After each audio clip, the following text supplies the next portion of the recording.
सिर्फ DD news पर।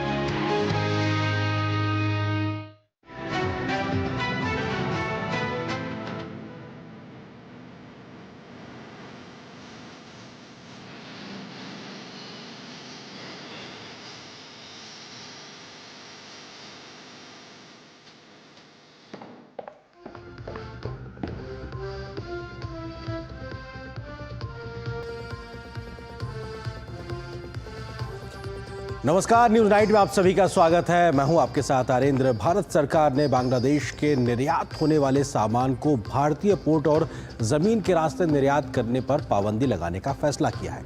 क्या है इस फैसले के मायने, इस विषय पर करेंगे विस्तार से चर्चा। बताएंगे केंद्रीय कैबिनेट के आज क्या रहे बड़े फैसले।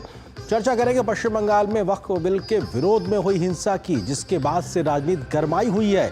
होगी बात कांग्रेस के अधिवेशन की भी, जहां पर एक बार फिर से ईवीएम के सवाल खड़े किए जा रहे हैं। साथ ही साथ आपको दिखाएंगे खबर, आरबीआई ने आज रेपो रेट में कितनी की है कटौती। इसके अलावा भी होगी देश दुनिया की हर जरूरी और महत्वपूर्ण खबर। शुरुआत हेडलाइंस के साथ। भारत ने बांग्लादेश के लिए ट्रांसशिपमेंट सेवा को किया बंद। विदेश मंत्रालय ने कहा इसकी वजह से देश के हवाई अड्डों और बंदरगाहों पर हो रही थी भीड़, निर्यात में आ रही थी बाधा। भारतीय क्षेत्र से होकर नेपाल या भूटान को बांग्लादेश से होने वाले निर्यात पर असर नहीं पड़ेगा।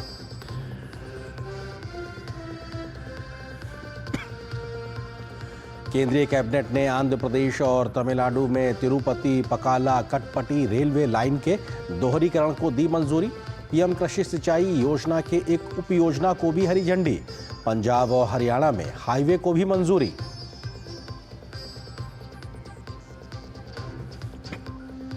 वक्फ कानून पर पश्चिम बंगाल में हुई हिंसा के बाद ममता का ऐलान, बंगाल में लागू नहीं होगा वक्फ कानून। भड़की बीजेपी ने कहा कानून व्यवस्था की समस्या को दूर करने के बजाय वक्फ बोर्ड के बारे में भ्रामक बयान देकर जनता को गुमराह कर रही हैं सीएम।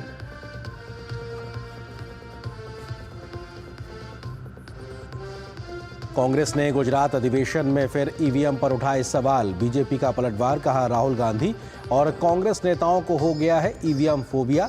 वक्फ पर राहुल के बयान पर बीजेपी ने कहा बोलने के लिए राहुल को करना पड़ा अहमदाबाद का इंतजार।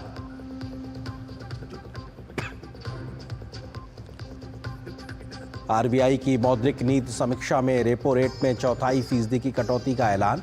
कम हो सकती है आपकी घर और कार की ईएमआई। महंगाई दर 4% रहने का अनुमान। कारोबार जगत ने की सराहना।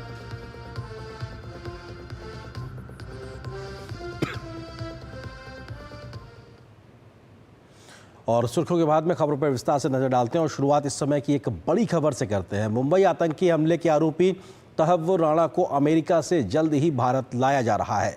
अमेरिकी जेल विभाग के अधिकारियों के मुताबिक उसे अमेरिकी जेल से बाहर निकाल दिया गया है और वो अब भारतीय अधिकारियों की कस्टडी में है। तो ऐसे में अब उसके किसी भी समय भारत आने की संभावना बन चुकी है और ये अपने आप में इस वक्त की बड़ी खबर है, क्योंकि अमेरिका की जेल से वो बाहर निकल चुका है। इस बात की पुष्टि हो चुकी है और इसके बाद से अगर देखा जाए तो भारतीय अधिकारियों की कस्टडी में है। इस बात की पुष्टि अमेरिका के अधिकारियों ने की है। तो ऐसे में अब भारत की गिरफ्त में एक तरीके से कहा जा सकता है तहव्वुर राणा को, और वो अब किसी भी समय या कुछ घंटों के बाद में हिंदुस्तान की सरजमी पे होगा, भारतीय एजेंसियों के बीच होगा, जहां पे उससे तमाम पूछताछ की जाएगी और जानकारी हासिल की जाएगी 26/11 को लेकर। तहव्वुर राणा के लिहाज से अगर बात की जाए तो कौन था, क्योंकि तहव्वुर राणा का जो प्रत्यर्पण है उसके लिहाज से तमाम कोशिशें लगातार की जाती रही हैं और ये कोशिशें कई वर्षों के बाद सफल हुई हैं। तमाम 26/11 के आतंकी हमले के बाद से लेकर अगर बात की जाए तो एनआईए की स्पेशल कोर्ट ने तहव्वुर राणा को एक तरीके से दोषी ठहराया था। उसको भारत से पहली बार राणा के प्रत्यर्पण के लिए अमेरिका को डिप्लोमेटिक नोट दिया था 4 दिसंबर 2019 को। 10 जून 2020 को भारत ने राणा की जमानत के खिलाफ शिकायत दर्ज की थी और उसके बाद ये पूरी प्रक्रिया का हम जिक्र कर रहे हैं। 10 जून 2020 को बाइडेन प्रशासन ने राणा के भारत प्रत्यर्पण का समर्थन किया था और उसके बाद से बात आगे बढ़ी है। 2020 में कोविड पॉजिटिव होने के चलते राणा को अमेरिका की जेल से रिहा कर दिया गया था और ये लगातार वो सिलसिले हैं। 16 मई 2023 को अमेरिका की एक डिस्ट्रिक्ट कोर्ट ने राणा के प्रत्यर्पण का आदेश दिया था। उसके बाद से बात और आगे बढ़ी और आदेश के खिलाफ राणा ने कोर्ट में अपील याचिका डाली थी 16 मई 2023 को ही, जब उसके प्रत्यर्पण की तरीके से बात आगे बढ़ी थी। सितंबर 2024 में कोर्ट ने राणा की अपील याचिका खारिज कर दी उसके बाद लगातार उसके ऑप्शंस खत्म होते गए। 13 नवंबर 2024 को भारत के अनुरोध पर राणा को गिरफ्तार किया गया था, क्योंकि उसको एक तरीके से जमानत वहां मिली हुई थी, और फिर से प्रक्रिया आगे बढ़ी और 13 नवंबर 2024 को राणा ने अमेरिकी सुप्रीम कोर्ट में जमानत के लिए रिट पिटीशन दायर की थी।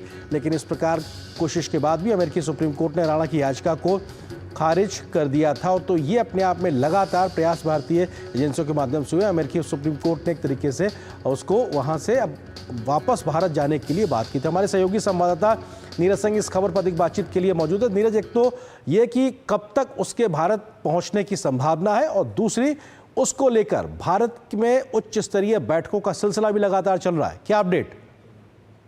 देखिए, बिल्कुल बैठकों का सिलसिला चल रहा है। आप देखें कि एनआईए के अधिकारी हों, इसके अलावा गृह मंत्रालय के अधिकारी हों, वो लगातार स्थिति पर नजर रखे हुए हैं।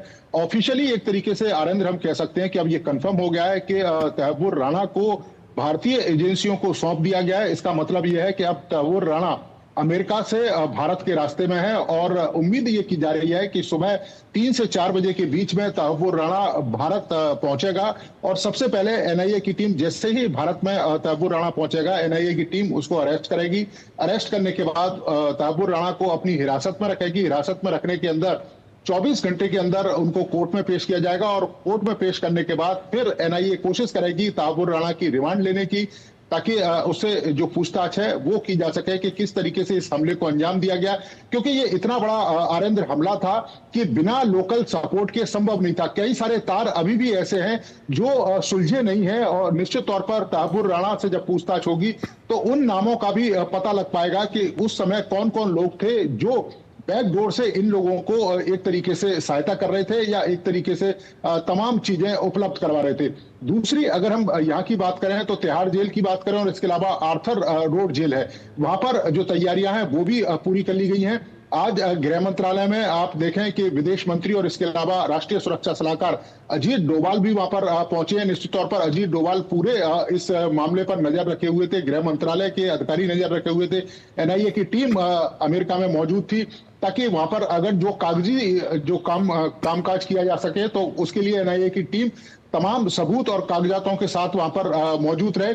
और यही कारण है कि आप देखें कि बड़ी तेजी के साथ इस तैयबुर राणा को भारत लाया जा रहा है। अब उम्मीद की जा रही है सुबह 3 से 4 बजे के बीच में तैयबुर राणा भारत आ सकता है। तो नीरज, एक तरीके से इस पूरे बड़े आतंकी हमले का एक बड़ा मास्टरमाइंड जब भारतीय एजेंसियों के पास होगा, पूछताछ के लिए मौजूद उपलब्ध होगा, तो ये उम्मीद की जा सकती है कि कई और ऐसे राज सामने आ सकते हैं, जिससे इस पूरे घटनाक्रम के पीछे की नई सच्चाइयां हमको जानकारी मिलेगी। देखिए, बिल्कुल राज आ सकते हैं, और मैं इसी बात का जिक्र कर रहा था आरेंद्र कि इतना बड़ा हमला, इतनी बड़ी प्लानिंग, कई महीनों से, कई सालों से इस प्लानिंग को अंजाम दिया जा रहा था। तैयबुर राणा लगातार आईएसआई और इसके अलावा लश्कर ए तोयबा के संपर्क में था।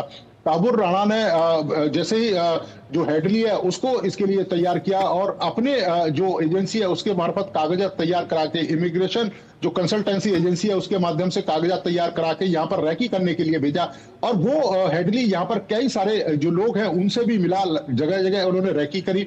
अब इसके बाद तैयबुर राणा ने उसके लिए पैसा भी उपलब्ध कराया। लगातार आईएसआई और आप देखें कि पाकिस्तान की सेना जिस तरीके से आतंकवादियों को शरण देती है, आतंकवादियों को सपोर्ट करती है, तो ये कई सारे जो तार हैं वो खुल सकते हैं। और इसके अलावा इतने बड़े पैमाने पर 10 आतंकवादी यहाँ पर पहुंचे हैं। 10 आतंकवादियों को पूरी ब्रीफ थी किस तरीके से मुंबई के अलग अलग हिस्सों में जाना है। तो निश्चित तौर पर बिना लोकल सपोर्ट के ये संभव नहीं था। अब तैयबुर राणा से जब पूछताछ होगी तो वो तमाम जो सबूत, वो तमाम जो तार जो अभी तक सुलझे नहीं है, निश्चित तौर पर वो तार सुलझाएंगे, और जो लोग अभी भी पर्दे के पीछे छुपे हुए थे उनके जो नाम है और उनके जो चेहरे हैं वो जल्द सामने आ सकते हैं। नीरज, क्योंकि बहुत महत्वपूर्ण है, हमने देखा था प्रधानमंत्री नरेंद्र मोदी जब अभी कुछ समय पहले अमेरिका के दौरे पे थे, तो राष्ट्रपति ट्रंप ने सीधे तौर पर उस जो एक दोनों लोगों का संबोधन था उस समय कहा था कि तैयबुर राणा को भारत को सौंपा जाएगा। ये मोदी सरकार के लगातार प्रयासों का, हमारी एजेंसियों के लगातार प्रयासों का ही नतीजा है कि लगातार एक तरीके से जो दबाव बनाया गया, कोशिश की गई, उसके चलते अब हम एक तरीके से इतने बड़े साजिशकर्ता को हासिल कर पा रहे हैं। नीरज, देखिए, बिल्कुल हासिल कर पा रहे हैं। आप देखें कि 2008 में ये हमला होता है। 2008 से लेकर 2014 तक हमारी जो जांच एजेंसियां उन्होंने तमाम प्रयास किए, लेकिन पॉलिटिकली रूप से उतने प्रयास नहीं हो पाए। और आप देखें यही कारण है कि इतने लंबे समय तक तैयबुर राणा सुरक्षित रहा, बचा रहा। लेकिन 2014 के बाद तमाम तरह के जो प्रयास है वो शुरू हुए। हमारी एजेंसियों को इस बात के लिए खासतौर से कहा गया कि इसके लिए बाकायदा प्रॉपर तैयारियां की हैं। आप देखें कि राजनयिक रूप से भी इस मामले में पहल की गई। प्रधानमंत्री जब अमेरिकी यात्रा पर गए तो खुद राष्ट्रपति डोनाल्ड ट्रंप ने इस बात को स्वीकार किया कि तहव्वुर राणा को भारत सौंपा जाना चाहिए, क्योंकि एक बड़ा हमला था और उसमें स्पष्ट रूप से तहव्वुर राणा की भूमिका थी। तो निश्चित तौर पर 2014 के बाद सरकार, मोदी सरकार जिस तेजी के साथ ये जो आतंकवादी हैं, इसके अलावा जो आर्थिक अपराधी हैं, उनके खिलाफ जिस तरीके से शिकंजा कसा जा रहा है, ये उसी का नतीजा है कि तहव्वुर राणा अब भारत लाए जाना संभव हो पाया। और ये छोटी मोटी नहीं आनंद, पिछले अगर हम 10-11 सालों में देखें तो सबसे बड़ी घटना है कि इतने बड़े आतंकी को हम भारत लाने में सफल हो पाए। जी नीरज, आप हमारे साथ बने रहिए, लेकिन क्योंकि इस खबर को लेकर लगातार रिएक्शंस भी आए, उसके तहत हम अपने दर्शकों से रूबरू करा दें। रक्षा और विदेश मामलों के जानकारों का कहना है कि राणा का प्रत्यर्पण भारत अमेरिकी सहयोग की दिशा में एक बड़ा कदम है। वहीं बीजेपी ने भी इसे एक बड़ी उपलब्धि बताते हुए कहा कि पीएम मोदी के प्रयासों से ये प्रत्यर्पण संभव हो रहा है। वहीं विपक्षी पार्टी कांग्रेस भी इस कदम की तारीफ कर रही है। आप भी सुनिए इस मामले पर किसने क्या कुछ कहा है। मोदी जी है तो इस देश में हर चीज मुमकिन है। केवल और केवल मोदी जी के कारण अब राणा की भारत में वापसी हो रही है। अब इतना बड़ा हमारे विदेश राजनीति को जो सफलता मिली है वह केवल और केवल मोदी जी के कारण मिली है। Look, anybody who causes harm to India, anybody who harms and damages India, if he is brought to justice by a process of law, we would welcome it fully. Definitely सबसे पहली बात तो ये जस्टिस है। जो Bombay attacks में जिन लोगों की जानें गई हैं उनका बहुत बड़ा अचीवमेंट है। ये जस्टिस मिलेगा अब इंडिया में आके उसको, राइट। हमारी इंडियन इंटेलिजेंस उससे काफ़ी कुछ और डिटेल्स भी निकालेगी, वो भी एक हमें फ़ायदा होगा, नो डाउट। बट इन सब के अलावा ये भी फ़ायदा है कि भारत और अमेरिका की ये इंडिकेट करता है हमारी cooperation in investigative cases as well as in legal cases. तो ये एक अच्छी कोऑपरेशन है ट्रंप एडमिनिस्ट्रेशन के दौरान। हालांकि ये मामला इनसे पहले चल रहा था, बट ये कोऑपरेशन इंडिया की और अमेरिका की एक बहुत अच्छा कदम आगे है।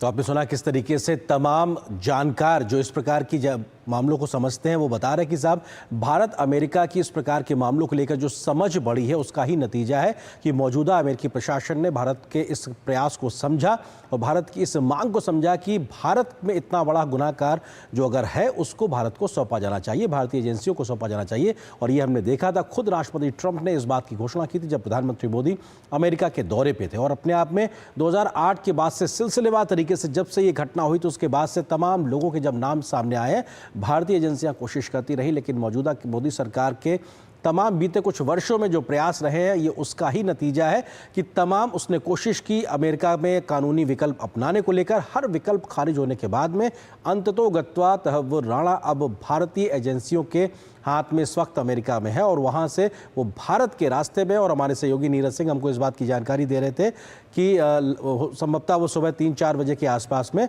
भारत एक तरीके से आ सकता है। इस खबर पर अधिक बातचीत करने के लिए हमारे सहयोगी नीरज हमारे साथ लगातार बने हुए। इस बीच में हमारे सहयोगी अखिलेश सुमन जी भी हमारे साथ में जुड़ गए। अखिलेश जी, ये बड़ी एक तरीके से कामयाबी के तौर पर कहा जा सकता है, क्योंकि ये कुछ दिनों की कोशिश नहीं बल्कि एक लंबा प्रयास है हमारी एजेंसियों का और हमारी पॉलिटिकल लीडरशिप का कि हम कन्विंस कर पाए, समझा पाए कि आखिर इस प्रकार के गुनहगार को हमारी एजेंसियों की जरूरत क्यों है, क्यों इस प्रकार के व्यक्ति को आप हमको सौंपिए। आपको लगता है कि ये अपने आप में एक बड़ा एक सफलता कही जा सकती है भारत के लिहाज से रणनीतिक जीत में? देखिए, निश्चित तौर पे प्रधानमंत्री नरेंद्र मोदी ने जब से उन्होंने प्रधानमंत्री पद की शपथ ली 2014 में, उसके बाद से लगातार उनकी कोशिश रही है पूरे विश्व मंच पे कि आतंकवाद के खिलाफ एक रिजोल्यूशन लाया जाए, एक सर्वसम्मत रिजोल्यूशन लाया जाए। हालांकि बहुत सारे देश इस पे अड़चन डालते रहे कि उस रिजोल्यूशन की परिभाषा क्या होगी, आतंकवाद की परिभाषा क्या होगी, लेकिन प्रैक्टिकल तौर पे सभी देशों को पता है कि आतंकवाद की परिभाषा क्या है। और सभी देशों को यह भी पता हो गया है तकरीबन, जिस तरीके से भारत ने लगातार बताया कि किस तरीके से दुनिया भर में जो आतंकवाद चल रहा है उसके तार कहीं ना कहीं पाकिस्तान से जुड़े हुए हैं। और जो 26/11 की घटना हुई उससे पूरी दुनिया को इस बात का एहसास हो गया कि किस तरीके से पाकिस्तान के 2 नागरिक एक हेडली और एक तहव्वुर राना, दोनों ने किस तरीके से मास्टरमाइंड किया। एक अमेरिका रह रहा था, दूसरा कनाडा का नागरिक, वो भी अमेरिका रह रहा था। और इस तरीके से उस हमले में मारे गए लोगों में अमेरिका के 6 लोग थे, उसके अलावा कनाडा के 6 लोग थे, सॉरी ब्रिटेन के 6 लोग थे, उसके अलावा कनाडा के लोग भी थे, उसके अलावा नीदरलैंड के लोग थे, फ्रांस के लोग थे, तो इजराइल के 6 लोग थे। तो इस तरह से पूरी दुनिया का जो विकसित वर्ल्ड है, उस विकसित वर्ल्ड के लोग उस हमले में मारे गए थे जो मुंबई में हुआ था। तो इसके कारण पूरी तरह से अमेरिका पर भी एक सांकेतिक तौर पे एक मनोवैज्ञानिक दबाव था और अमेरिका इस मामले में संवेदनशील रहा। डोनाल्ड ट्रंप जब पहली बार राष्ट्रपति बने थे और जब दूसरी बार राष्ट्रपति बने, तो उस पूरे दौरान उनके अंदर आतंकवाद के खिलाफ एक तरीके से कहे कि एक स्वाभाविक सख्त रुख था। और उसी सख्त रुख की वजह से उन्होंने आने के बाद तुरंत ये घोषणा की कि तहव्वुर राना को लौटाया जाएगा। बिल्कुल, और शायद उसी का परिणति अब दिखाई पड़ रही है कि अब भारतीय एजेंसियों के शिकंजे में इस वक्त तहव्वुर राना, और कल सुबह अर्ली मॉर्निंग वो भारत की सरजमी पे भी मौजूद होगा। फिलहाल बहुत शुक्रिया अखिलेश जी आपका, नीरज आपका हमारे साथ जुड़ने के लिए, इस खबर पर विस्तार से बात करने के लिए। और यहाँ पर एक छोटे से ब्रेक के लिए रुकते हैं, बहुत जल्द हाजिर होते हैं।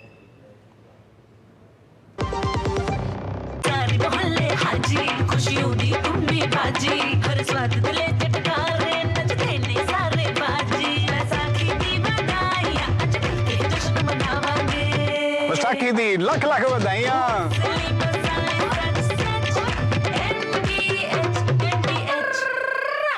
पापा, अरे आ गया तू? पापा कौन सा पेड़ सबसे ज्यादा फल देता है? विश्वास का पेड़। देख, धंधा बढ़ाने के लिए मुझे और पैसों की जरूरत थी और बैंक से लोन नहीं मिल सकता था क्योंकि मेरे पास गारंटी देने के लिए कुछ भी नहीं था।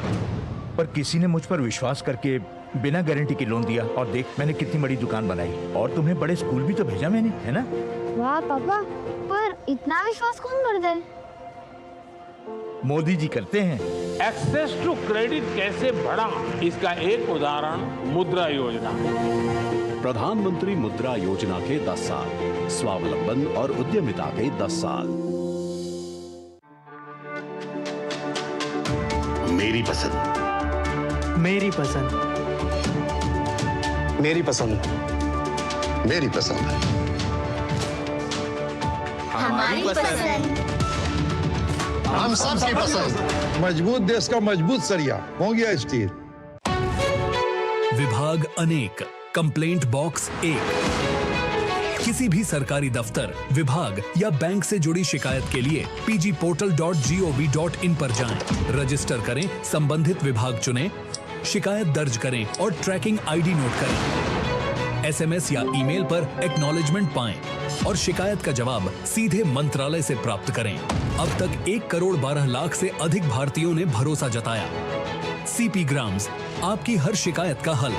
अभी शिकायत दर्ज करें pgportal.gov.in। जो लक्ष्य चुना था समझ आने लगा है। जीएलए यूनिवर्सिटी, उच्च लक्ष्य की निश्चित प्राप्ति। खुशखबरी आप जैसे युवाओं के लिए भारत सरकार की एक शानदार स्कीम है। इसमें सरकार युवाओं को विभिन्न सेक्टर्स में देश की टॉप कंपनीज में इंटर्नशिप करने का मौका दे रही है। इस स्कीम का लाभ 21 से 24 साल के युवा उठा सकते हैं जो फुल टाइम एजुकेशन या एम्प्लॉयमेंट में नहीं है। प्राइम मिनिस्टर इंटर्नशिप स्कीम, आपके सपनों की उड़ान।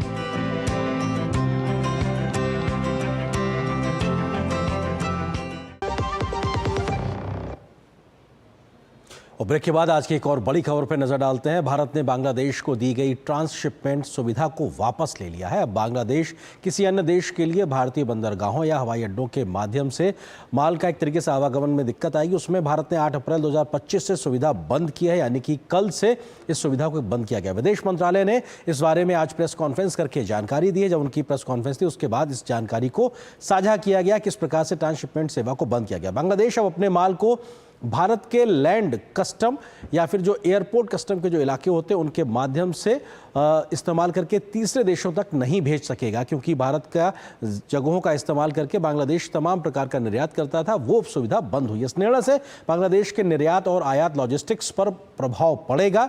लेकिन भारत ने यह फैसला क्यों किया, इस बारे में भी जानकारी दी गई, क्योंकि भारत की दलील ये बांग्लादेश को दी गई ट्रांसशिपमेंट की सुविधा के चलते भारत के अंदर एक तरीके से ज़्यादा भीड़ होती दिखाई पड़ रही थी। कारण पिछले कुछ समय से हमारे हवाई अड्डों और बंदरगाहों पे काफ़ी भीड़ भाड़ हो गई थी, क्योंकि उस लॉजिस्टिक्स को कंट्रोल करने के लिए ज़्यादा इक्विपमेंट्स की जगह लग रही थी। लॉजिस्टिक्स में देरी और उच्च लागत के कारण हमारे अपने निर्यात में बाधा आ रही थी, क्योंकि हम किसी दूसरे की व्यवस्थाओं को संभालने में अपना नुकसान कर रहे थे। भीड़ की वजह से बैकलॉग बन रहे थे, इसलिए यह सुविधा 8 अप्रैल 2025 से वापस ले ली गई है। इस बात का फैसला किया गया भारत सरकार के द्वारा। इन उपायों से भारतीय क्षेत्र से होकर नेपाल या भूटान को जो सामान जाता था उसमें रुकावट नहीं आएगी। भारत ने इस बात की व्यवस्था की है, तो बांग्लादेश से होने वाले निर्यात पर कोई प्रभाव नहीं पड़ेगा। तो ये अपने आप में व्यवस्था की गई है। तो किस प्रकार से इस फैसले की जानकारी भी दी गई है, उसके बारे में आपको सुनाते हैं कि क्या कुछ कहा आज विदेश मंत्रालय ने। This was a facility that was extended to Bangladesh in 2020. The transshipment facility extended to Bangladesh had over a period of time resulted in significant congestion at our airports and ports.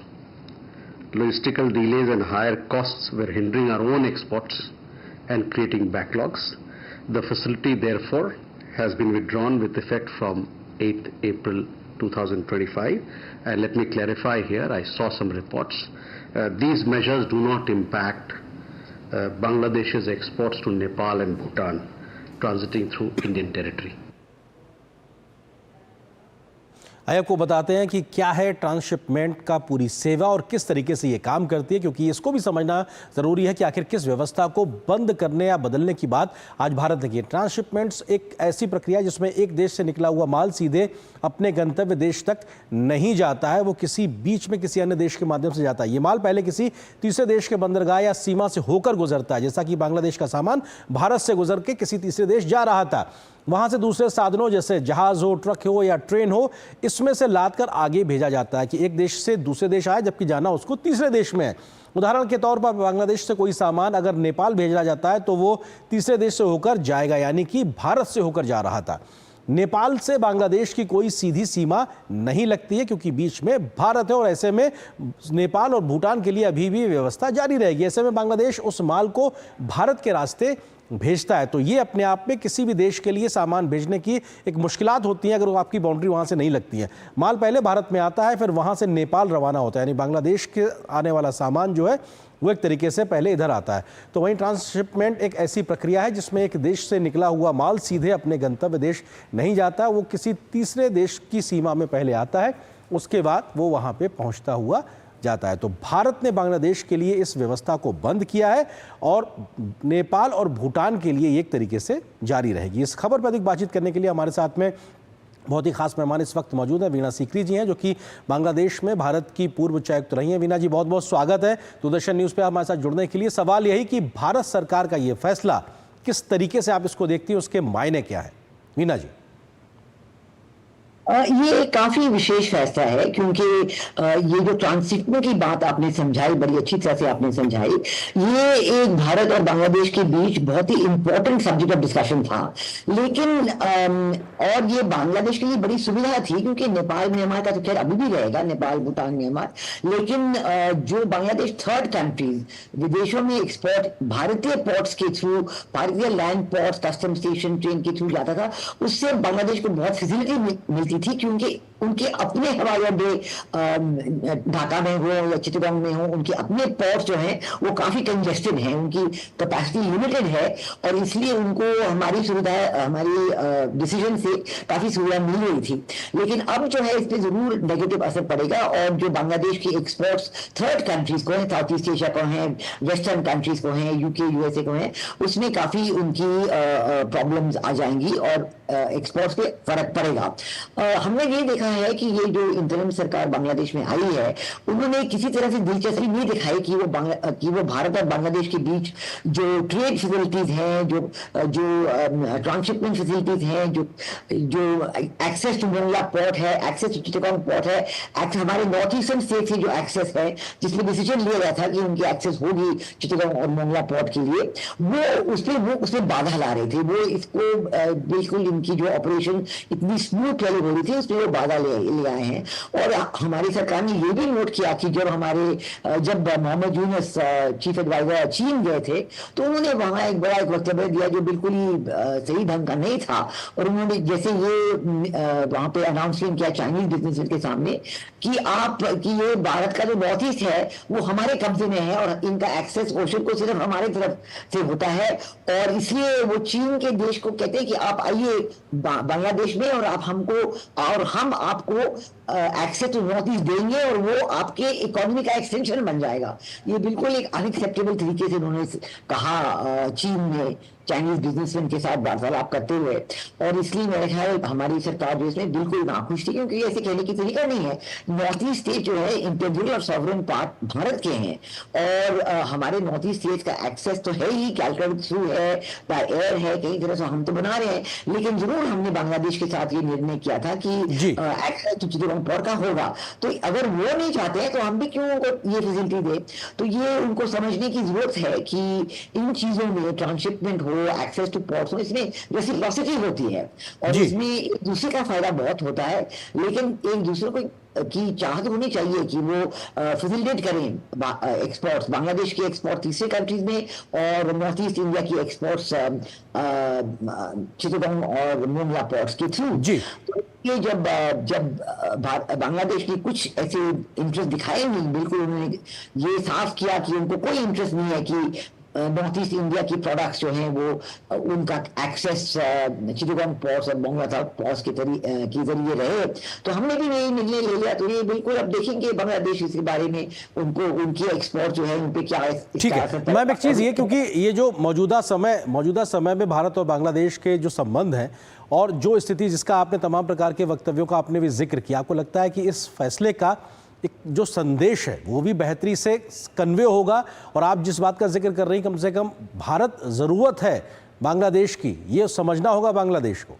जी बिल्कुल, ये एक mutuality है, mutuality of benefit है और mutuality of interest है भारत और बांग्लादेश के बीच। और हमारी सरकार ने लगातार 8 अगस्त से, जब से मोहम्मद यूनुस ने अपना पद संभाला, तब से कह रहे हैं कि भारत हमेशा चाहता है कि बांग्लादेश के साथ रिश्ते अच्छे बने रहें और बांग्लादेश के लोगों, बांग्लादेश की आवाम के साथ रिश्ते बड़े अच्छे बने रहें। लेकिन हमने देखा है कि बांग्लादेश की सरकार की तरफ से कोई भी ऐसे खास दिलचस्पी नहीं दिखाई उन्होंने, कि वो लगातार एंटी इंडियन स्टेटमेंट करते गए और चीन में जाके तो बिल्कुल ही सारे सीमा उन्होंने पार कर दिए। जो लिमिट जो होता है ना, रेड लाइन जो भारत की होते हैं, उन्होंने बिल्कुल उनको पार करके बहुत ही गलत तरीके से चीनी व्यापारिकों के सामने उन्होंने किया।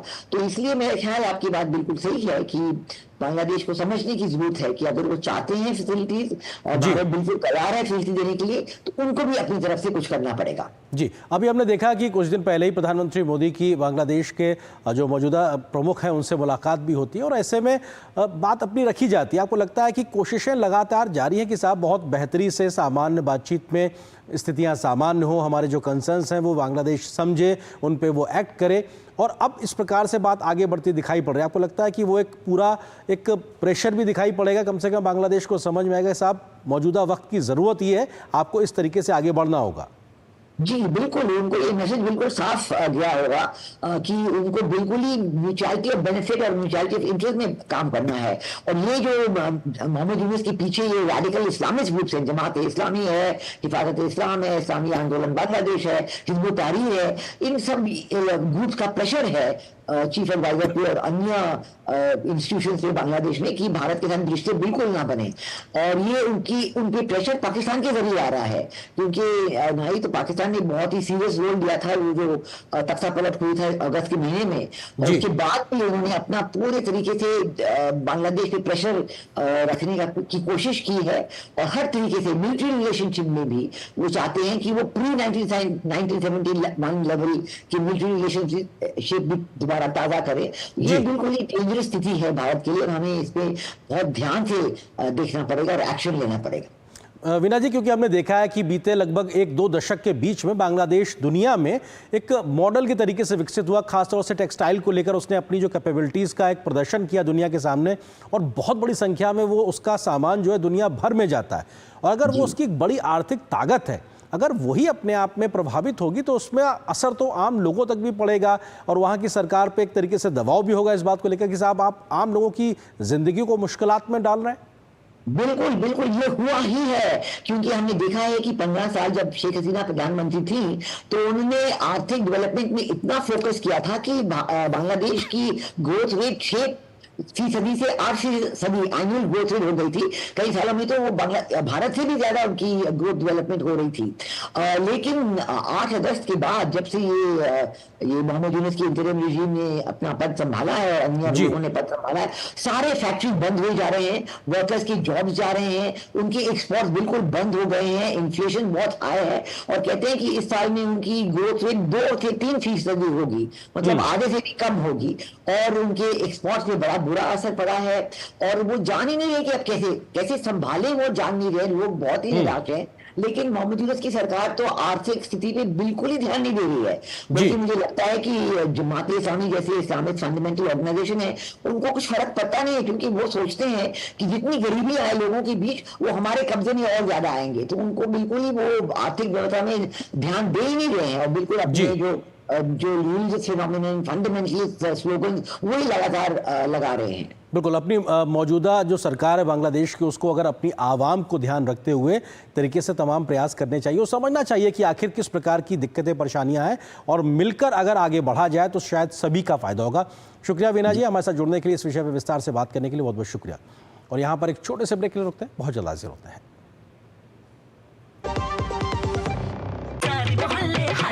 खुशियों दी कुंडी बाजी, हर स्वाद दिले चटकारे नचते ने सारे बाजी, बैसाखी दी बधाइयां अच के जश्न मनावांगे, बैसाखी दी लख लख बधाइयां।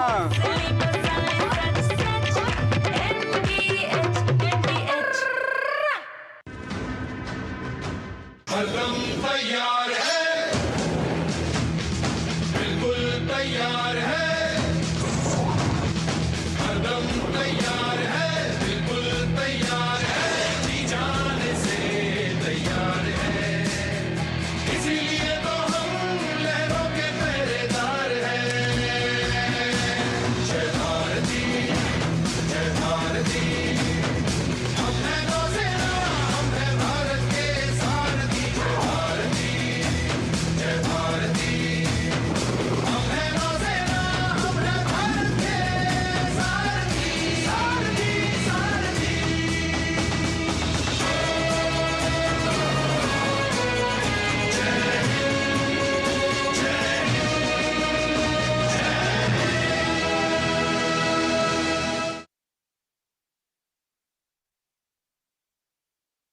जब धरती चीर कर निकलता है लोहे का पत्थर और मिलता है मोंगिया के जोश से, फिर तपता है, पिघलता है और बनता है फौलाद। अब होता है सरिया सारी खूबियों के साथ। मोंगिया स्टील, मजबूत देश का मजबूत सरिया। जो लक्ष्य चुना था समझ आने लगा है। GLA यूनिवर्सिटी, उच्च लक्ष्य की निश्चित प्राप्ति। वक्फ बिल कल से देश में लागू हो चुका है, लेकिन इसको लेकर विपक्ष की राजनीतिक बयानबाजी लगातार जारी है। पश्चिम बंगाल में ममता बनर्जी ने कहा है कि वो नए वक्फ कानून को लागू नहीं होने देंगी। इस बीच बंगाल के मुर्शिदाबाद में कल हिंसा के बाद से तनाव लगातार बना हुआ है। बीजेपी ने कानून व्यवस्था और तुष्टीकरण के मुद्दे पर ममता सरकार को जमकर घेरा है। इस बीच बीजेपी ने हिंसा के समय के वीडियो जारी करके उस समय पुलिस वालों की लाचारी की बात कही और कहा कि जहां उपद्रवियों के सामने पुलिस वाले कितने ज्यादा मजबूर नजर आ रहे हैं। वक्फ पर सवाल, जल उठा बंगाल, ममता के बयान पर उबाल, बंगाल की सियासत में मचा बवाल। केंद्र सरकार ने मंगलवार को संशोधित वक्फ कानून को लागू करने की अधिसूचना जारी कर दी और कल से ही कानून के प्रावधान लागू हो गए। हालांकि पश्चिम बंगाल की मुख्यमंत्री ममता बनर्जी इस मामले में अलग ही रुख अपना रही हैं। ममता ने कहा है कि केंद्र के वक्फ संशोधन कानून को पश्चिम बंगाल में लागू नहीं किया जाएगा।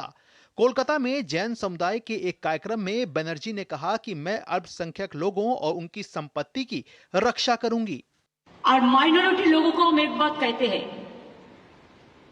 देखिए आप लोगों को दिल में दुख हुआ है वॉक ऑफ प्रॉपर्टी के लेके, आप भरोसा रखिए बंगाल में ऐसा कुछ नहीं होगा।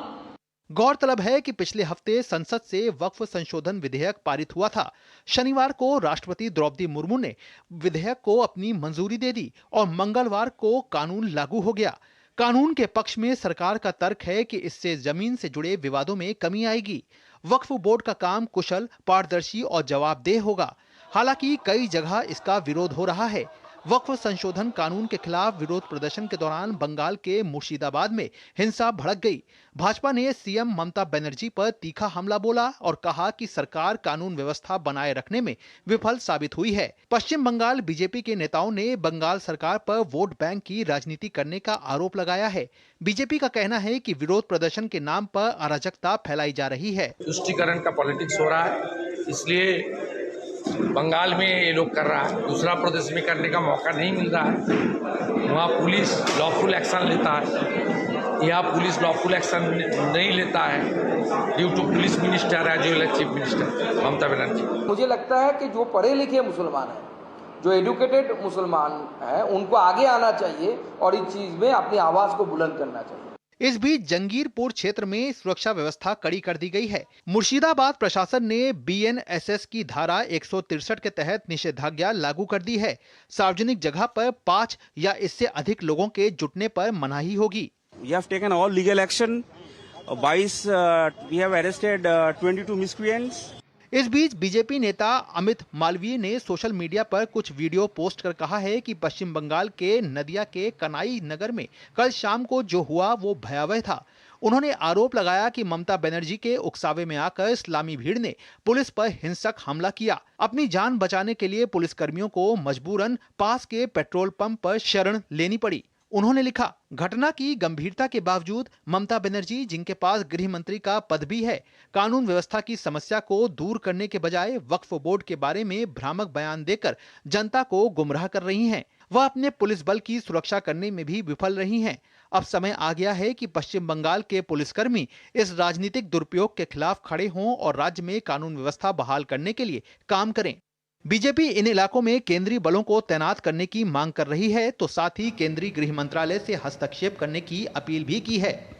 कोलकाता से प्रसेनजीत के साथ ब्यूरो रिपोर्ट, डीडी न्यूज। इस खबर पे हम करेंगे चर्चा। इससे जुड़ा है हमारा विशेष कि वक्फ हुआ लागू, ममता के बोल बेकाबू, क्योंकि ममता बनर्जी कह रही हैं कि साहब बंगाल में इसको लागू नहीं करने देंगे, जबकि देश भर में कल से वक्फ संशोधन कानून लागू हो चुका है। इस विषय पे बात करने के लिए खास मेहमानों का पैनल मेरे साथ मौजूद है। प्रियंका टिबड़ेवाल जी हैं, जो कि प्रवक्ता भारतीय जनता पार्टी की हैं, संजय सरकार, नेता टीएमसी के, इसके अलावा प्रकाश चंदोलिया जी हैं, एडिटर राष्ट्रीय महानगर, वरिष्ठ पत्रकार, कोलकाता से हमारे साथ जुड़ रहे हैं। आप तीनों का बहुत बहुत स्वागत है। शुरुआत सबसे पहले संजय सरकार जी आपसे ही करते हैं, क्योंकि ममता दीदी कहती हैं कि बंगाल में नया संशोधित वक्फ कानून लागू नहीं किया जाएगा। संसद का कानून है, देश भर में लागू होने का नोटिफिकेशन निकल चुका है, तो ये तो संघवाद की जो पूरी परिकल्पना है संसदीय व्यवस्था की, हमारे जो पूरा एक तरीके से लोकतांत्रिक व्यवस्था की, उसका एक तरीके से मखौल दिखाई पड़ रहा है। देखिए, सबसे बड़ी बात क्या है, देखिए इतना 10 साल हो गया, इतना दिन तक मतलब वॉक के लिए कुछ भी बातचीत नहीं हो पाया है। अचानक 10 साल के बाद में इसको याद है कि अभी वॉक के लिए बिल निकालना चाहिए, इसके लिए कुछ करना चाहिए। क्या करना चाहिए? ये तो भू माफिया को तरफ ये जमीन देने चाहता है। मैं आपको खोल के बताता हूँ, इसको कोई संशोधन कुछ नहीं हुआ। भू माफिया को पास जमीन जाने के लिए ये तैयारी कर रहा है, नंबर 1। नंबर 2, तुष्टीकरण के बाद बोल रहा है, तुष्टीकरण के बाद। अच्छा, जब राजनाथ सिंह जी जब टोपी पहन के इफ्तिहार में जाता है, मानिक शाह जी जब जाता है, शुभेंदु अधिकारी जब 3 कटोरा साबुद्दीन को घर से गाय का गोश्त खाता है, तो वो तुष्टीकरण नहीं होता। बड़े बड़े भाषण देते हैं, वो तुष्टीकरण नहीं होता है। और दूसरे नंबर बात है, अगर किसी को मन में दुख होता है तो एजिटेशन नहीं करेंगे। आपको इतना साल पर नहीं लगा जो वॉक में वहां पर ये संशोधन होना चाहिए, इतना साल नहीं। सर, ये हिंसा जायज है संजय जी? ये जो मुर्शिदाबाद में हिंसा हुई, क्या ये जायज इसे ठहरा रहे हैं? पुलिस वाले घायल हुए, किस प्रकार से संपत्ति को नुकसान पहुंचाया गया जी? देखिए, जो हिंसा करता है उसको हम कभी भी समर्थन नहीं कर, लेकिन एजिटेशन करने के हर इंसान को अधिकार है।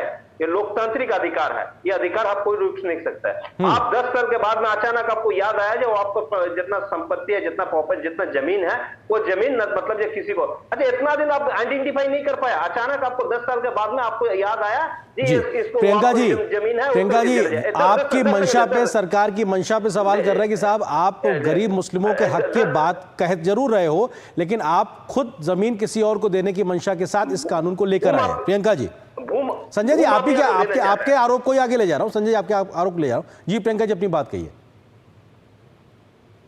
सरकार कह रहे हैं, इसका मतलब ये कि अगर पश्चिम बंगाल की जनता, मेरी आवाज मुझे को सुन रही है, मेरा ऑडियो ठीक करिए प्लीज। हाँ, आपकी आवाज अभी ठीक करते हैं, तब तक हम जरा रुक करते हैं प्रकाश चंदोलिया जी का। प्रकाश जी, क्योंकि मुर्शिदाबाद में हिंसा होती है और दीदी लगातार कहती है कि साहब नहीं हम लागू होने देंगे, संसद के कानून को लागू ना होने देने की बात कहना, तो ये तो पूरी जो हमारी लोकतांत्रिक व्यवस्था है उस पर ही सवाल खड़े करने जैसा है। प्रकाश जी। आरेंद्र जी, संजय जी ने अभी जो कुछ कहा वो उनकी सियासी मजबूरी है, ममता बनर्जी की सियासी मजबूरी है। अगले वर्ष विधानसभा के चुनाव होने हैं। देखिए, जंगीपुर में इतना सब कुछ हुआ है, लेकिन एक तरफ भी इनकी पार्टी की ओर से कोई बड़ा बयान नहीं आया है। जब सत्ता और पुलिस का संरक्षण मिलता है तभी उपद्रवियों को खुला खेल खेलने का मौका मिलता है। सरकारी संपत्तियों का, गैर सरकारी संपत्तियों का जिस पैमाने पर नुकसान किया गया है, गाड़ियों को तोड़ा गया है, एसडीपीओ की गाड़ी तोड़ी गई है, वक्फ बिल के विरोध में जो भड़काऊ बयान टीएमसी के नेताओं ने दिया है, ये उसी का नतीजा है। और अब तक आप एक बात और जानते होंगे, वर्षों पहले ममता बनर्जी ने एक बयान में कहा था कि अल्पसंख्यक समुदाय के लोगों के बारे में कहा था कि दूध देने वाली गाय कि अगर लात भी खानी पड़े तो बाजी में हम लात खाने को तैयार हैं। और आज देखिए, आज पश्चिम बंगाल में, कलकत्ता में जगह जगह पर जो नौकरी कमाने वाले शिक्षक हैं उन पर हमले हुए, पुलिस ने लाठी चलाई है। एक तरफ कल पुलिस का चेहरा देखिए, जहां उपद्रवियों पर जो सरकारी संपत्ति का नुकसान पहुंचाते हैं उन पर कोई कार्रवाई नहीं होती है। और आज जिन्होंने, जो योग्य शिक्षक हैं, एक सम्मानित पेशे से जुड़े हुए लोग हैं, हजारों लोग हैं, उनकी नौकरी दांव पर लगी हुई है। भरण पोषण का एक प्रश्न है, उन पर पुलिस लाठीचार्ज करती है। पश्चिम बंगाल के कई जिलों में हुआ है। टीआई ऑफिस में वो गए थे और उन पर हुआ, उन पर पुलिस की एकदम नाकाराबाजी जो वो सामने आती है। बिल्कुल, सवाल तो प्रकाश जी, सवाल तो यही है ना कि आपकी प्राथमिकता क्या है। सवाल यही उठ रहा है। मैं आता हूं आपके पास में, प्रियंका जी तक हम रुक करते हैं। प्रियंका जी, सवाल ये उठ रहा है कि साहब आपकी सरकार की, बीजेपी सरकार की नीयत में सवाल है। संजय बाबू जी। प्रकाश जी, एक सेकंड। हाँ प्रियंका जी, अपनी बात रखिए। हाँ, तो देखिए, ऐसा है, पश्चिम बंगाल में जितनी भी आगजनी है, तबाही है, हिंसा है या आतंक हो रहा है, इस सब के पीछे ममता बनर्जी और उनकी सरकार शामिल है। और ये ऐसा इसीलिए मैं कह रही हूँ, अभी संजय सरकार साहब ने कहा कि अरे प्रोटेस्ट तो करेंगे ही, अगर अच्छा नहीं लगेगा तो पीसफुल प्रोटेस्ट तो कर ही सकते हैं। ये पीसफुल है, गाड़ियां जलाए जाना, पुलिस को मारना, ये पीसफुल है। इनके लिए पीसफुल होगा क्योंकि इसमें इनकी सरकार के घर के कोई नहीं मारे जा रहे, पुलिस वाले मर रहे हैं, मरे, इनका क्या आता जाता है।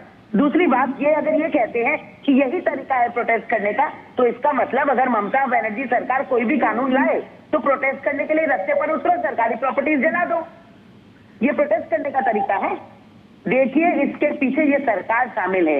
ये जितना कुछ भी हो रहा है, पश्चिम बंगाल की सरकार ने लोगों को ठगा है, उसी की वजह से आज ये आगजनी यहाँ पर हो रही है। बंगाल में जितने सांप्रदायिक दंगे हैं उनके पीछे इसी सरकार का हाथ है। और ये सब क्यों होता है? जो नौकरियां इन्होंने चोरी कर ली, अब उसको लेकर के माहौल इतना गर्म हो गया, लोगों के घर जो है वो रास्ते पर, सड़क पर लोग आ गए क्योंकि नौकरियां चली गई। अब उसको आड़े लगाने के लिए ये दंगे यही सरकार करवा रही है। प्रियंका जी, लेकिन प्रियंका जी, ममता बनर्जी कहती हैं कि अगर उनके राज्य में 30% मुस्लिम आबादी है तो क्या करें, उनको बाहर निकाल दिया जाए, उनके हित भी देखने पड़ेंगे, वो ये दलील दे रही हैं। एक मिनट, यानी ये आप कह रहे हैं मुख्यमंत्री या मूर्ख मंत्री? मैं कहती हूँ मुख्यमंत्री नहीं, मूर्ख मंत्री, जो एक्ट नहीं जानती, जो कानून नहीं जानती। वक्फ एक्ट किसी को निकालने की बात कर ही नहीं रहा, वक्फ एक्ट किसी को निकालने की बात कर ही नहीं रहा। मैं तभी कह रही हूँ कि लोगों के बीच में गलतफहमी फैलाना, लोगों को उत्तेजित करना, उनको भड़काना, यही काम कर रही है ये सरकार। आज वक्फ एक्ट में जो भी अमेंडमेंट हुआ उसको लेकर के हम आगे बढ़ रहे हैं। और ये सिर्फ किसी एक सरकार ने नहीं किया, बल्कि लोकसभा में मेजोरिटी से पास हुआ, राज्यसभा में मेजोरिटी से पास हुआ, प्रेसिडेंट का असेंट मिला। फिर भी अगर आपको उसके अगेंस्ट में कुछ कहना है तो आर्टिकल 32 के अंदर आप सुप्रीम कोर्ट जाइए, एप्लीकेशन लगाइए। असदुद्दीन ओवैसी गए हैं, कांग्रेस वाले गए हैं, आपको भी जाना चाहिए। लेकिन आप ही के तरह की चीजें होए जिसको आप रूल ऑफ लॉ को फॉलो नहीं कर पाओ, लॉ एंड ऑर्डर नष्ट है, भंगे। तो ठीक है, क्योंकि सुप्रीम कोर्ट का आपने जिक्र किया, सुप्रीम कोर्ट में मामला ऑलरेडी पहुंच गया है और संभवतः इस पर पूरी सुनवाई भी होगी। संजय जी, सवाल यह है कि हमने वो तमाम वीडियो देखे हैं कि जब इस हिंसा से पहले, मुर्शिदाबाद की हिंसा से पहले, तमाम नेता खुले मंच से किस प्रकार की बयानबाजी करते हैं, भड़काऊ बयानबाजी करते हैं। वहां पे जो राज्य के कानून व्यवस्था को संभालने की कोशिश होनी चाहिए थी, इस प्रकार की भड़काऊ बयानबाजी को रोककर शांति व्यवस्था बनाने की, वो होती दिखाई नहीं पड़ रही। सवाल इसीलिए खड़े हो रहे हैं कि तुष्टीकरण का आरोप लगाया जा रहा है आपके ऊपर। संजय जी, नहीं देखिए, सबसे बड़े बात क्या है, जब हम लोग अपराजिता बिल लेके जब भेजे तब बंगाल के बेटियों को सुरक्षा के लिए राष्ट्रपति भवन में, आज तक उसको साइन नहीं हो पाया। उसमें मतलब जो धूल जम गया है, शायद फाइल भी खराब हो गया, लेकिन वॉकआउट बिल के लिए एक ही दिन में राष्ट्रपति महोदय जी साइन कर दिया है। जो बेटी के सुरक्षा के लिए होता है उसके लिए उसको समय नहीं होता है, और वॉकआउट जैसे मतलब सेंसिटिव मैटर उसके लिए राष्ट्रपति महोदय जी को बहुत ज्यादा समय हो जाता है। नंबर 2, ये बोल रहे हैं लॉ एंड ऑर्डर के बारे में। Law and order, Priyanka ji पूछता, आपको कल मालूम है जितेंद्र मांझी जी को पोते को गोली मार के हत्या कर दिया गया बिहार में। डबल इंजन का सरकार है ना। बनारस में एक 22 साल का बेटी को 22 आदमी मिलकर गैंग रेप किया बनारस में, कोई भी बात इसमें बात नहीं हो पाया है। वहां पर लॉ ऑर्डर के लिए बात नहीं है। देखो वहां पर प्रधानमंत्री का सीट है और योगी आदित्यनाथ का सरकार है, बड़े बड़े भाषण। चंडरिया जी बोल रहे थे बंगाल। संजय जी, आप जो तर्क दे रहे हैं वो अपने आप में, सारी घटनाएं अपने आप में निंदनीय है, एक एक घटना निंदनीय है, लेकिन क्या ऐसी घटनाओं की वजह से बंगाल में घटना हो जाने का लाइसेंस मिल जाता है क्या आपकी सरकार को? ये लॉजिक तो नहीं हुआ ना कि वहां हो रहा तो यहां हो रहा है, ये तो नहीं होगा ना। वहां पे जहां पे आपकी सरकार है वहां पे रोकना आपकी जिम्मेदारी है, वहां वो नहीं रोक पा रहे तो वो जिम्मेदार है, यहाँ आप जिम्मेदार है, इसलिए आपसे सवाल पूछ रहे हैं सर। संजय जी, ये जवाब तो भारतीय जनता पार्टी को प्रवक्ता अच्छा तरह से देंगे, आपको देने के नहीं, कलकत्ता नहीं, बंगाल के लिए जवाब बीजेपी क्यों देगी सर? टीएमसी की सरकार, आपकी सरकार है सर। आप जितना सवाल पूछ रही है, सवाल तो प्रवक्ता जी हमको पूछ सकते हैं, ये तो आपको नहीं है सर। मैं सवाल मैं पूछने के लिए यहाँ पे मौजूद हूँ, तो इसलिए मैं पूछूंगा, इसलिए मैं पूछ रहा हूँ सवाल आपसे। आप जवाब दीजिए सर, जिम्मेदारी आपकी है बंगाल में। आप पूछिए, अच्छी बात है। हम कोई भी हिंसा को समर्थन नहीं करता, लेकिन आदमी को अंदर जो अंतरात्मा जो है उसमें तो देखिए गुस्सा तो होता है ना, जब उनको खिलाफ होता है। इतना साल, आज जब 500 साल मुगल ने शासन किया है, 200 साल अंग्रेज ने शासन किया है, 70 साल देश में मेरा शासन हुआ है, कभी हिंदू खतरा में नहीं था। जब मोदी जी आ गया हिंदू खतरा में है। देश का प्रधानमंत्री हिंदू है, राष्ट्रपति हिंदू है, गृह मंत्री हिंदू है, रक्षा मंत्री हिंदू है, उपराष्ट्रपति हिंदू है, तमाम ऑफिसर हिंदू है। जहां पर माइनॉरिटी मतलब माइनॉरिटी जो है, माइनॉरिटी मिनिस्टर माइनॉरिटी आदमी का होता है, वो किरण रिजिजू जैसा आदमी है, वहां पर मतलब आज हिंदुस्तान खतरे में है। तो हम किसको समझाएंगे ये खतरे में नहीं है, ये व्यापार चल रहा है। सर आपकी सरकार है वहां पे। प्रियंका जी वो कह रहे हैं कि साहब खतरे का डर दिखाकर स्थितियां पैदा की जा रही है। प्रियंका जी जल्दी से। हाँ संजय जी, आपके आरोप आगे ले आ रहे हैं। प्रियंका जी, माहौल बनाने का आरोप आपके ऊपर लगा रहे हैं वो। ठीक है संजय जी, एक सेकंड। हाँ संजय जी, एक सेकंड। प्रियंका जी, मैं कह रही हूँ जो लोग इतने व्यर्थ है, जो लोग इतने नाकाम है, जो लोग इतने नाकारा हैं, आप मानिए ना, आप नाकारा हैं, नहीं रोक पा रहे, रूल ऑफ लॉ नहीं रख पा रहे। बताइए, कल के कल डिप्लॉयमेंट होगा सेंट्रल फोर्सेस और 1 घंटा के अंदर, 1 घंटे के अंदर ठंडा करके वहां पर जो है पूरा माहौल शांत कर दिया जाएगा। फिर देखते हैं कैसे इस तरह से पब्लिक प्रॉपर्टी ध्वंस की जाती है, फिर देखते हैं कैसे पुलिस वालों को मारा जाता है। देखिए, आज जो पब्लिक प्रॉपर्टी को आग लगाई जा रही है, ये किसी की पर्सनल प्रॉपर्टी नहीं है, ये हमारे टैक्स के पैसे की प्रॉपर्टी है। संजय सरकार को दुख नहीं हो रहा? अगर नहीं हो रहा और यही आतंक आपको देखना, बुलाइए उनको कालीघाट में, कालीघाट में बुला करके देखिए ये सब आतंक और अर्जनी। मगर पश्चिम बंगाल की जनता क्यों भोगेगी, क्यों भोगेगी? आप ये कहते हैं 33% मुसलमान हैं, तो हम जो है वो इसका विरोध करेंगे, तो उसी जगह आपके पास 70% हिंदू भी तो हैं। फिर क्यों आप रामनवमी पे कहते हैं कि परमिशन लीजिए प्रोसेशन निकालने के लिए? अब आपका मुंह नहीं खुलता कि 70% हिंदू है तो क्यों परमिशन? ठीक है प्रकाश जी, सवाल ये आता है, प्रकाश जी सवाल ये आता है कि क्या वोट बैंक की सियासत के चलते तमाम उन चीजों से नजर हटाई जा रही है जो अपने आप में कानून व्यवस्था, राष्ट्र की सुरक्षा से जुड़ा हुआ पूरा मामला है, उस पर आंख बंद करती हुई ममता सरकार दिखाई पड़ रही है? प्रकाश जी। बिल्कुल आर्येंद्र जी, मैं आपकी बात से सहमत हूं। मैं संजय जी की एक बात का जवाब देना चाहूंगा। तृणमूल प्रवक्ता जी अभी तो दिखा रहे हैं, बड़ी बात कर रहे थे अपराजिता की और बंगाल की बेटियों की बात कर रहे थे। 9 अगस्त 2024 का दिन भूले नहीं होंगे संजय बाबू, जब एक डॉक्टर की हत्या की जाती है अस्पताल के अंदर में रेप करने के बाद में। उस समय आपका बेटियों के प्रति मोह कहां चला गया था? पार्टी ऑफिस के अंदर संदेश खाली में पेठा बनवाने के नाम पर हजारों महिलाओं की अस्मत आपकी पार्टी ने लूटी है। शर्म नहीं आती आपको, निर्लज्ज लोग? आप लोगों को सोचना चाहिए बंगाल में बेटियां सुरक्षित नहीं है। हजारों बेटियों की नौकरियां आपने शिक्षक के नाम पे खा ली है। एसएससी कमीशन में घोटाला किया है, ओएमआर सीट को ब्लैंक रखा गया है। इन लोगों के ऊपर में महिलाओं का भरोसा टूट गया है और आज जब महिलाएं सड़क पर उतरती हैं तो पुरुष पुलिस जो है, वर्दीधारी पुरुष महिलाओं पर डंडे चला रहे हैं। यहाँ पर अपराजिता बिल की बात कर रहे हैं। बेटियों की सुरक्षा नहीं है पश्चिम बंगाल में। वकाफ में औरतों को बोर्ड में शामिल अपराजिता की बात कर रहे हैं, बेटियों की सुरक्षा की बात कीजिए। ममता बनर्जी का नाम फिलहाल वक्त इतनी अनुमति दे रहा। आप तीनों मेहमानों का बहुत शुक्रिया हमारे साथ जुड़ने के लिए। लेकिन निश्चित तौर से संसद के कानून को किसी राज्य के द्वारा ये कह देना साहब लागू नहीं होने दिया जाएगा। ये हमारी लोकतांत्रिक प्रणाली, संसदीय व्यवस्था के सवाल खड़ा करता है और इस प्रकार की हिंसा भी सवाल खड़े करती है। क्या सच में राज्य में कानून व्यवस्था का राज है या इसको लेकर कुछ और सवाल सोचने की जरूरत है। फिलहाल एक छोटे से ब्रेक के लिए रुकते हैं, बहुत जल्द हाजिर होते हैं। मोहल्ले हाजी खुशियों दी तुम्बी बाजी हर स्वाद दिले चटकारे नचते ने सारे बाजी बैसाखी दी बधाइयां अज के जश्न मनावांगे। बैसाखी दी लख लख बधाइयां।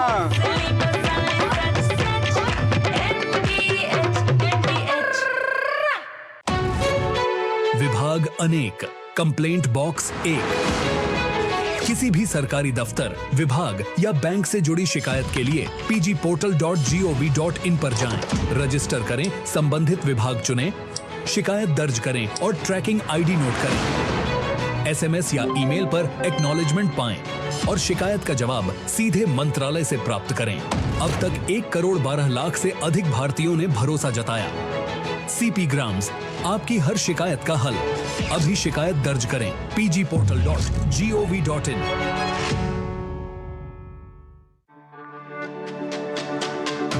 मेरी पसंद, मेरी पसंद,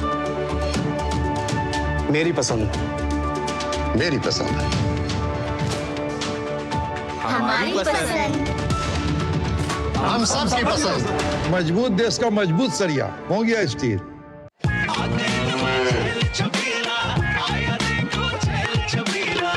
एक कपिला, अरे भाई सब एक ही जैसा होता है। ये लो साधारण पशु आहार।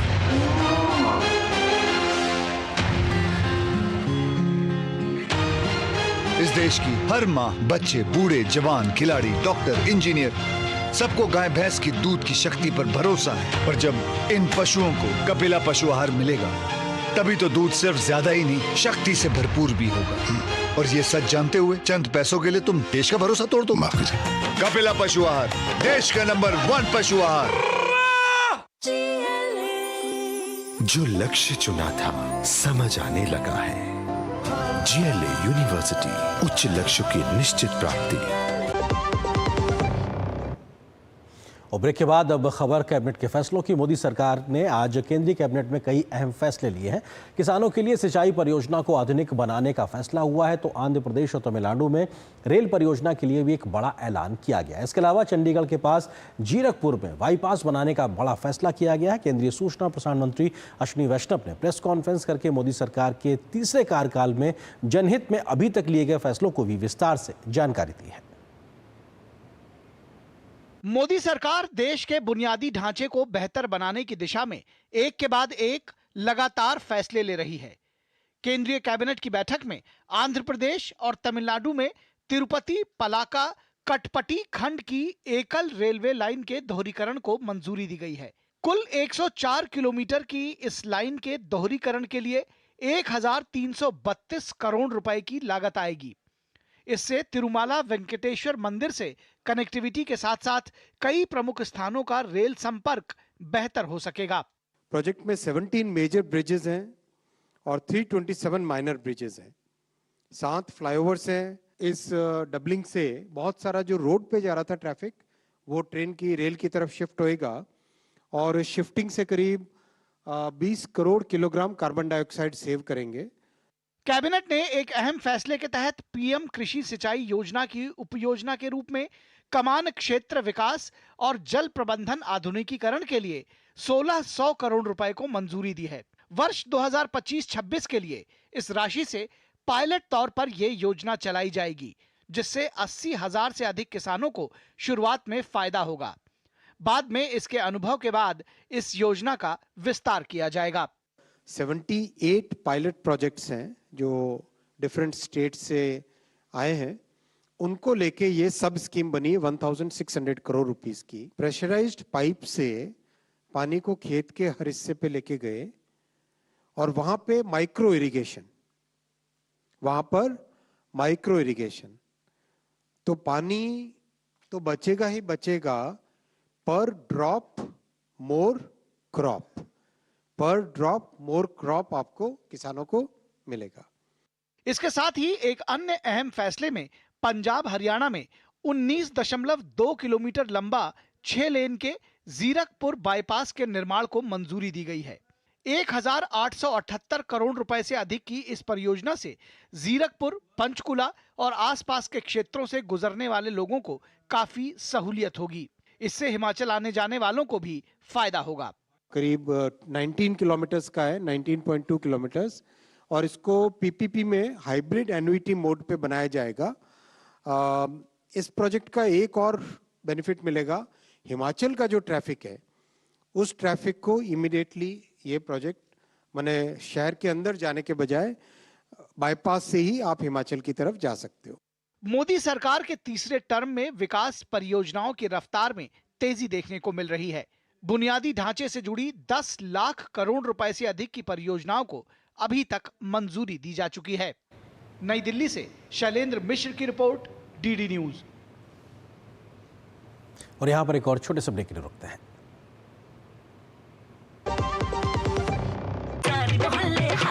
खुशियों दी तुम्हें बाजी, हर स्वाद दिले चटकारे नचते ने सारे बाजी। बैसाखी दी बधाइयां, अज के जश्न मनावांगे।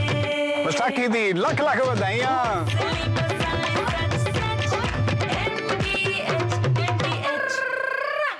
बिहार से मुंबई की फिल्मी चकाचौंध तक के सफर में मुझे कई लोगों के साथ काम करने का तजुर्बा हुआ। उनसे कुछ न कुछ सीखने का मौका मिला। ऐसे ही सीखने, तजुर्बा हासिल करने और प्रगति का मौका लेकर आई है prime minister internship scheme. Internship की ये दुनिया फिल्म के सेट की तरह है। हर दिन एक नई कहानी, हर काम एक नई चुनौती। जल्द से जल्द अप्लाई करें। प्राइम मिनिस्टर इंटर्नशिप स्कीम, आपके सपनों की उड़ान। बड़ी बहू, ये तुम्हारी ना। इतनी भी क्या जल्दी थी? अरे और छोटी, ये तुम्हारे ना। और ये मेरी गुड़िया की ना। पर दादी, हाँ आपके नाम? सब कुछ मैंने बैंक, लॉकर, फिक्स डिपॉजिट सब में इन्हें ही तो नॉमिनी बनाया है। कल जब मैं ना रहूं तब पैसे मिलने में इन्हें आसानी हो। शुभ शुभ बोलो। क्या? आरबीआई कहता है। जानकार बनिए, सतर्क रहिए। जो लक्ष्य चुना था समझ आने लगा है।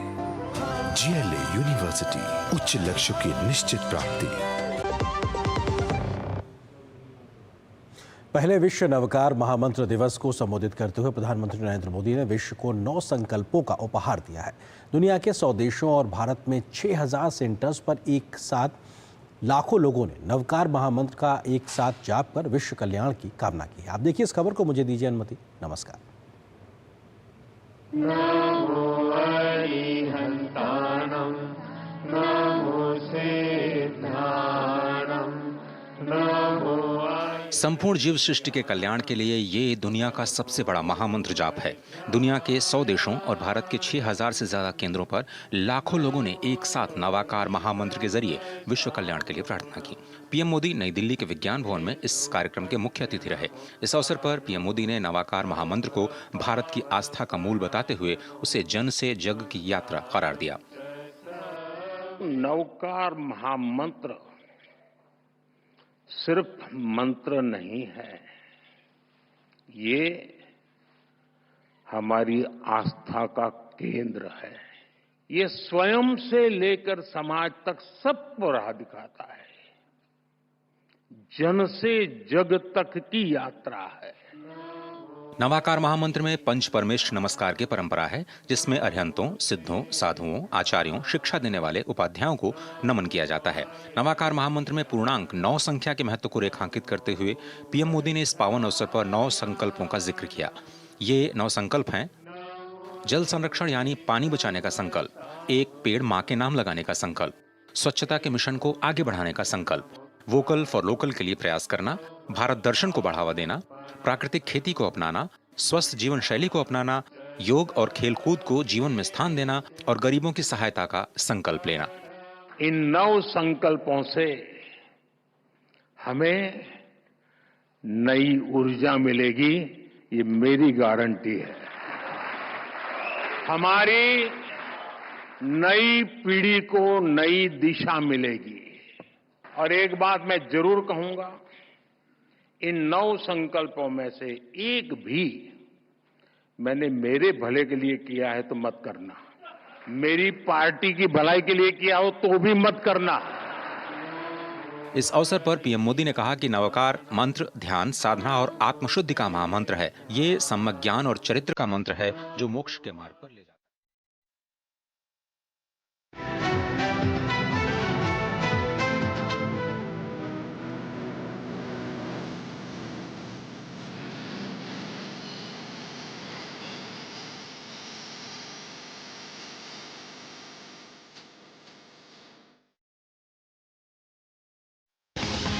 दिन भर की भाग दौड़ में जब छूट जाएं जरूरी खबरें, जब आप हो जल्दी में और जाननी हो हर खबर, जब फटाफट अंदाज में देखनी हो आपको तेज खबर, जब केवल आधे घंटे में जानना हो देश दुनिया का हाल,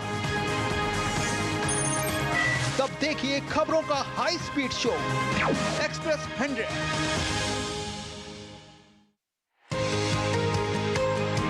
म्यूचुअल फंड में कैसे करें निवेश, एसआईपी से कैसे जीती जाए इन्वेस्टमेंट की रेस, गवर्नमेंट स्कीम से कैसे मिलेगा बेहतर रिटर्न, बाजार की जोखिम में कैसे होगी सुरक्षित इनकम, पर्सनल फाइनेंस के क्लियर होंगे सब डाउट, फाइनेंशियल मिथ्स को विशेषज्ञ करेंगे आउट।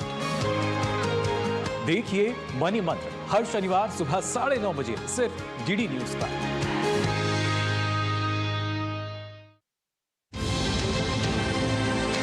राष्ट्रीय खबरें हो या अंतर्राष्ट्रीय मुद्दे की बात, राजनीति से जुड़ा हर पहलू, साथ ही बिजनेस का उतार चढ़ाव,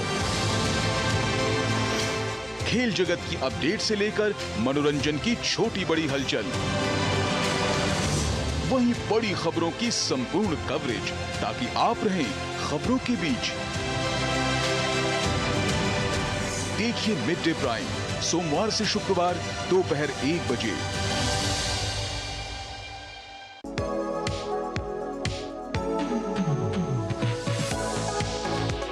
नई सुबह नई शुरुआत डीडी न्यूज के पावर पैक शो के साथ राजनीति, कारोबार और होगी सुर्खियों पर भी चर्चा, अखबारों की हेडलाइंस, खेल, सिनेमा सहित मिलेगी संपूर्ण खबर। देखिए नया सवेरा सोमवार से शुक्रवार सुबह 8 बजे डीडी न्यूज पर। कैबिनेट की बैठक में क्या हुए अहम फैसले,